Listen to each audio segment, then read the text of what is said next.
Decisión definitiva. La NASA resuelve destruir el cometa 3IA Atlas. Aniquilación completa. Ahí es donde todo empieza. Y se los digo como alguien que estuvo presente en la sala de sesiones cuando las primeras cifras imposibles aparecieron en la pantalla. Soy Mio Aku, y lo que voy a revelar no es especulación, tampoco teoría, sino el desarrollo de un ultimátum cósmico que obligó a la humanidad a tomar la decisión científica más trascendental de nuestra era. En el instante en que llegó la telemetría, cada instinto que tenía gritaba que este objeto designado C-223A3 Atlas, pero conocido en el laboratorio como 3 Gundo Atlas, el tercer visitante interestelar confirmado, estaba equivocado. Su órbita estaba equivocada. Su velocidad estaba equivocada. Su composición estaba equivocada. Todo en él violaba la tranquila estabilidad de nuestro sistema solar. Y eso fue antes de que los cálculos comenzaran a pintar una imagen que ningún físico desea ver jamás, una trayectoria convergente. El descubrimiento en sí fue casi rutinario. Otra estela tenue capturada por el observatorio Vera C. Reuben durante su escaneo nocturno del cielo. Pero cuando el equipo de modelado introdujo los datos en el procesador orbital, la habitación quedó en silencio. El cometa no solo estaba de paso, estaba enhebrar una aguja gravitacional desde el espacio interestelar profundo, acelerando de una manera totalmente inconsistente con un cometa natural de periodo largo. 18 meses, esa era la ventana, una cuenta regresiva cósmica. Las simulaciones preliminares se desplegaron en la pantalla como una pesadilla floreciendo en cámara lenta. La Tierra yacía directamente en el camino de la posibilidad. El corredor de impacto atravesaba centros de población importantes en 3 continentes. Incluso el escenario más favorable, un roce cercano, era catastrófico, con disrupciones de marea y ondas de choque atmosférico lo suficientemente grandes para desestabilizar el clima global durante décadas. Como físicos, frecuentemente enfatizamos probabilidades, márgenes de error, incertidumbres, pero aquí la incertidumbre era el enemigo, y las barras de error se estaban reduciendo hacia la inevitabilidad. Sin embargo, el peligro físico no era la única anomalía. Los datos espectrográficos de Pan-STARRS revelaron algo que todavía no puedo explicar completamente. Firmas metálicas densas, concentraciones inusualmente altas de elementos pesados y una distribución extraña de isótopos que no coinciden con ningún proceso de formación astrofísica conocido. No hielo primordial, no roca de silicato, nada que encaje en nuestros modelos. Era como si el cometa llevara las huellas dactilares de un lugar que nunca había jugado según nuestras leyes de química. Y entonces llegó la señal. Una emisión de banda estrecha repetitiva enterrada profundamente en el ruido. Débil, estructurada, no completamente aleatoria. Inicialmente asumimos que era un artefacto del sensor, quizás una falla térmica. Pero mientras filtrábamos los datos, el patrón se afiló. Un pulso, luego una pausa, después un pulso de amplitud diferente, demasiado regular para ignorar, demasiado deliberado para descartar. Algo emanaba de 3 Ojo Atlas, y si venía de su composición, su movimiento o algo incrustado dentro, no lo sabíamos. Pero sabíamos que estaba enviando algo, un mensaje, un mal funcionamiento, una resonancia natural. No reclamaré certeza, solo diré que he pasado 40 años estudiando las matemáticas del cosmos, y los patrones que se repiten con tal precisión raramente son accidentales. Cuando la NASA convocó la sesión de emergencia, cada laboratorio, cada centro de modelado, cada agencia presentó sus proyecciones de mejor y peor caso, y todos los caminos convergían en una verdad brutal. Si 3 Atlas permanecía intacto, la Tierra no lo haría. La energía cinética sola, amplificada por su densidad anómala, podría borrar ciudades. La inestabilidad isotópica podría vaporizar océanos. Incluso la firma magnética que llevaba, sí, magnética, insinuaba un interior que nunca habíamos imaginado en la física cometaria convencional. La conversación ya no se centraba en la curiosidad, se centraba en la supervivencia. Fue entonces cuando el presidente preguntó a la NASA directamente, inequívocamente, ¿cuál es la decisión final? Y la NASA respondió, destrucción total. Operación Aegis, una interdicción nuclear en el espacio profundo, un ataque preventivo sobre el objeto interestelar más enigmático que la humanidad haya observado jamás. La comunidad científica estalló, los diplomáticos entraron en pánico, los ingenieros se apresuraron, pero la orden se mantuvo. Aún así, ninguno de ellos, ni la NASA, ni el gobierno, ni siquiera los comités de astrofísica, conocían la parte que más me atormentaba. La señal, ese débil susurro estructurado incrustado dentro de 3 Ojo Atlas, creciendo más fuerte mientras se acercaba, una señal que justo antes de la destrucción reveló algo aún más inquietante. Cuando comenzó la cumbre de emergencia en las Naciones Unidas, la atmósfera fue distinta a cualquier cosa que había experimentado en mi carrera. No era diplomacia, no era estrategia, era algo crudo, un miedo tácito de que el cosmos mismo había emitido un desafío que no estábamos preparados para responder. Delegados de la NASA, ESA, Roscosmos, JAXA y cada consejo científico importante se apiñaron en una cámara que de repente parecía demasiado pequeña para el peso de lo que estábamos discutiendo. Y yo estaba sentado allí sabiendo que la señal dentro de 3 y Atlas continuaba pulsando. 2 bandos emergieron casi de inmediato. El primero, liderado por varios científicos europeos, insistía en que intentáramos una desviación, un empujón suave, un impactador cinético, un tractor gravitatorio. Su argumento era simple: no podemos destruir el objeto interestelar más importante jamás descubierto. Debemos preservarlo para la ciencia. Hablaron sobre proteger el conocimiento, sobre la oportunidad de analizar materia de más allá de nuestro Sol, sobre la responsabilidad ética de evitar la destrucción irreversible. El segundo bando, la NASA, asesores del Pentágono y varios físicos independientes argumentaron lo opuesto: supervivencia primero, curiosidad segundo. Los modelos estaban demasiado ajustados, la línea de tiempo demasiado corta, la densidad demasiado impredecible. Un intento de desviación podría destrozar 3 Ojo Atlas en un enjambre de fragmentos más pequeños, cada uno potencialmente letal. Un impacto grande era trágico, una lluvia de 1000 fragmentos fundidos, apocalíptica. Observé cómo el debate se volvió más agudo, más emocional. Cada proyección fue colocada en pantallas de exhibición, curvas de energía, probabilidades de fragmentación, simulaciones de deriva gravitacional, escenarios de impacto en racimo. Pero sin importar cómo se visualizaban los datos, convergían en la misma conclusión sombría: el margen de error era microscópico. Entonces revelé la señal, una transmisión de banda estrecha emergiendo desde dentro del cometa, estable a través del tiempo, aumentando en claridad, mientras 3 y Atlas se acercaba al sistema solar interior. La sala cayó en silencio, no en pánico, no curiosa, solo silenciosa, porque un objeto natural no debería emitir una frecuencia estructurada.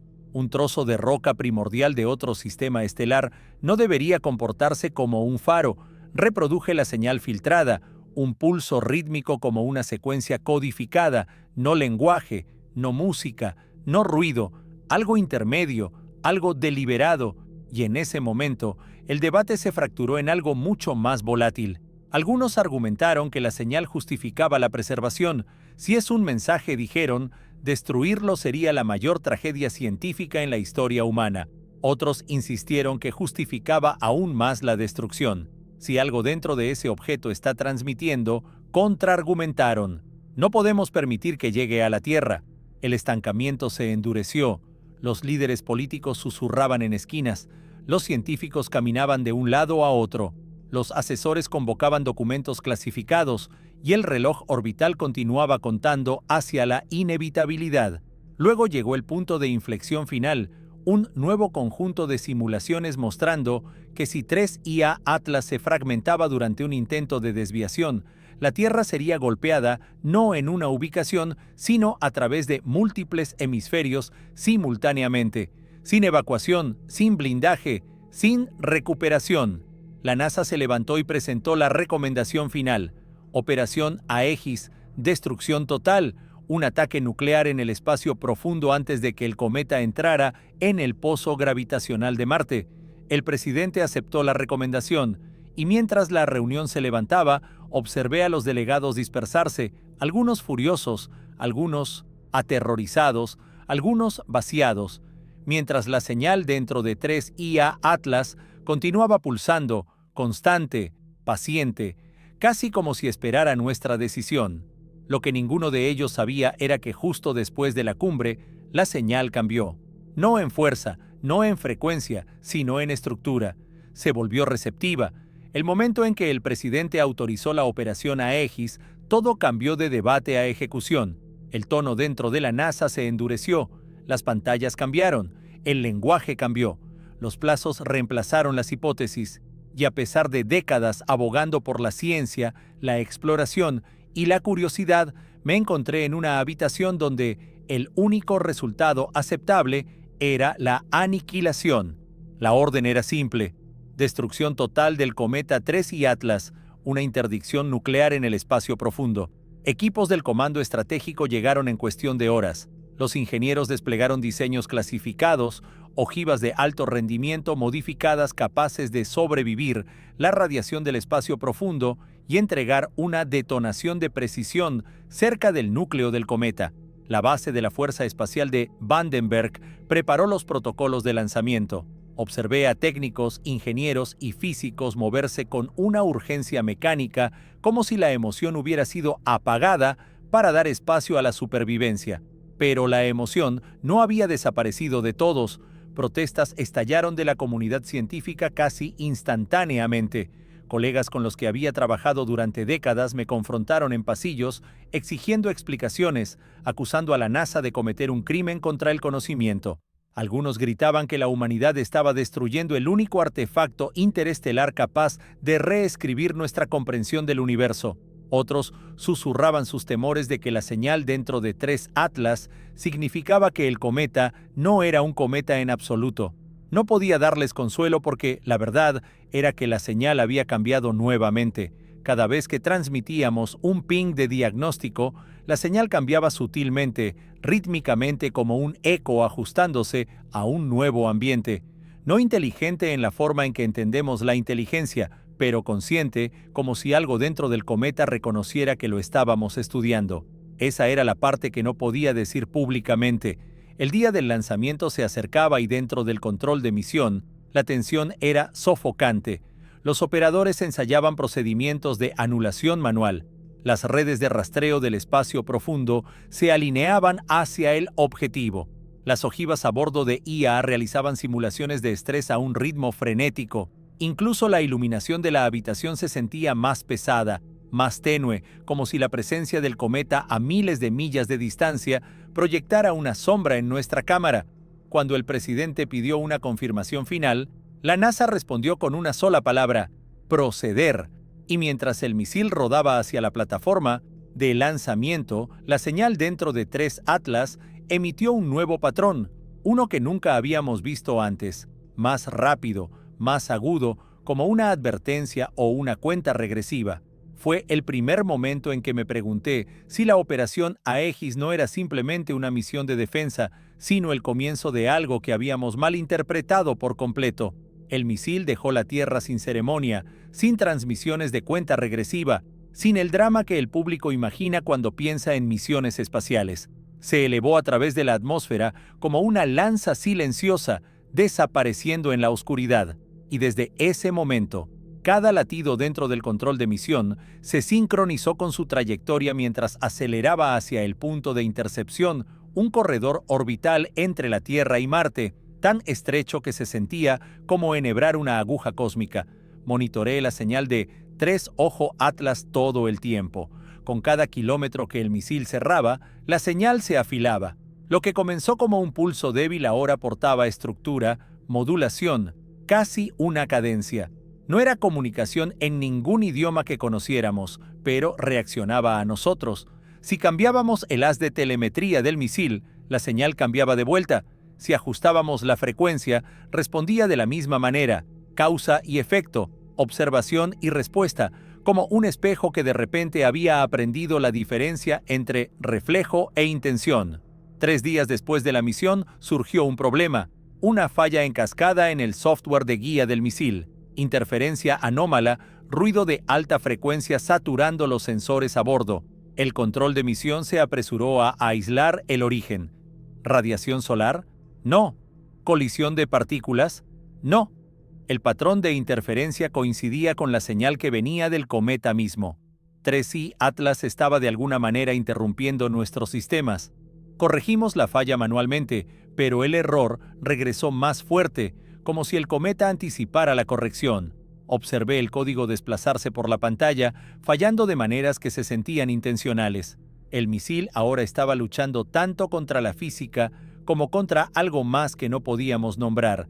Cuando alcanzamos la ventana de aproximación final, el equipo se preparó para armar la ojiva. Teníamos 5 minutos para iniciar la activación manual antes de que el misil sobrepasara el objetivo.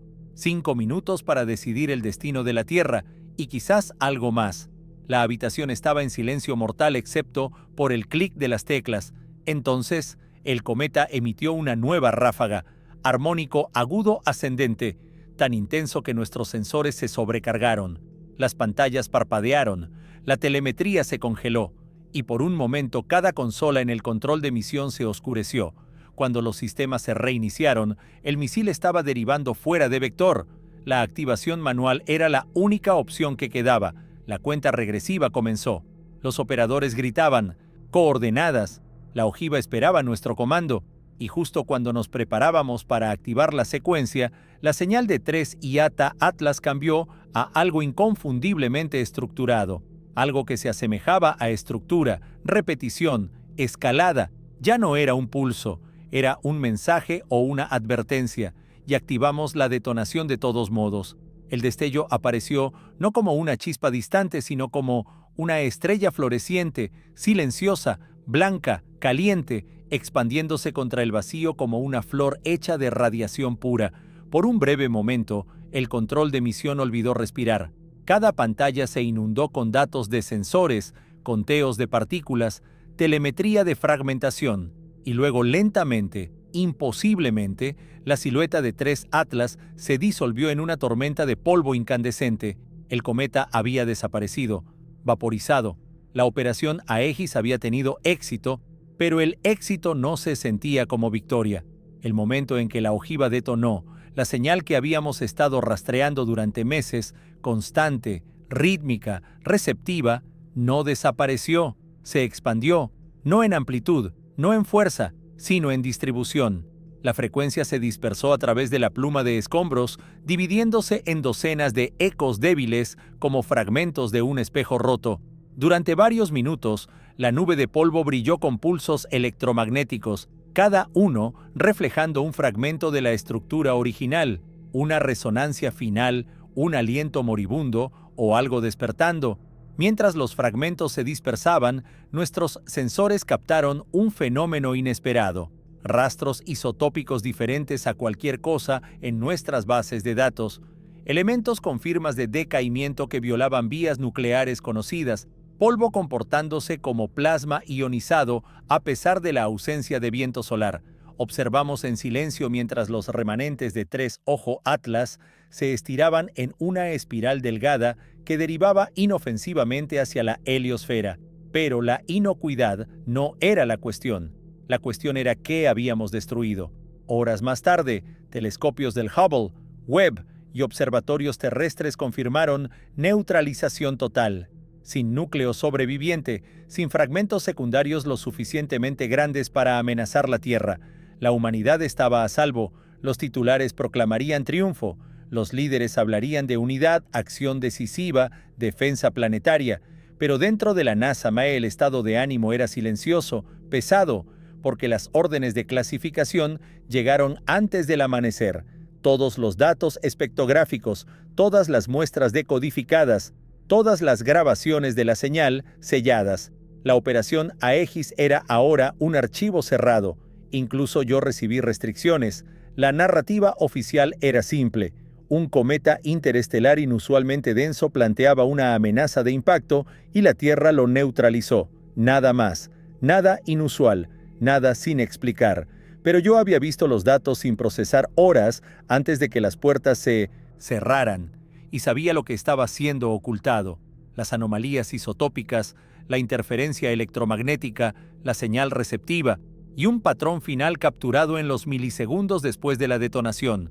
Un pulso repetido 3 veces, luego silencio, no aleatorio, no ruido, una estructura que no coincidía con las emisiones anteriores del cometa. Algo cambió en el instante de la destrucción, pero la decisión ya había sido tomada. La curiosidad ya no era relevante, solo la supervivencia. Pasaron semanas y sin embargo las consecuencias persistieron. La nube de polvo comenzó a interactuar con el viento solar de maneras impredecibles, creando estructuras aurorales tenues a través de múltiples planetas. Júpiter brillaba con nuevas bandas. Marte parpadeaba con velos delgados de luz. Incluso la Tierra experimentó breves eventos celestes inexplicables, remolinos silenciosos de luminiscencia en latitudes lejos de los polos, hermoso, inofensivo y profundamente inquietante. Los expertos argumentaban públicamente sobre dinámica del plasma, partículas cargadas, deriva heliosférica, pero tras puertas cerradas circulaba una pregunta diferente. ¿Envió 3IA Atlas su mensaje final antes de morir o por qué murió? No puedo responder eso. La humanidad eligió seguridad sobre descubrimiento, certeza sobre posibilidad, una detonación controlada sobre un encuentro incontrolado. Quizás esa fue la única elección racional. Quizás nos salvó de una catástrofe que nunca podríamos comprender. O quizás en nuestro miedo silenciamos algo que nunca fue una amenaza en absoluto. Como físico, he pasado mi vida buscando significado en el cosmos. Pero esto fue la primera vez que sentí al universo mirar hacia atrás, y el silencio que dejó atrás fue más fuerte que la explosión que lo creó.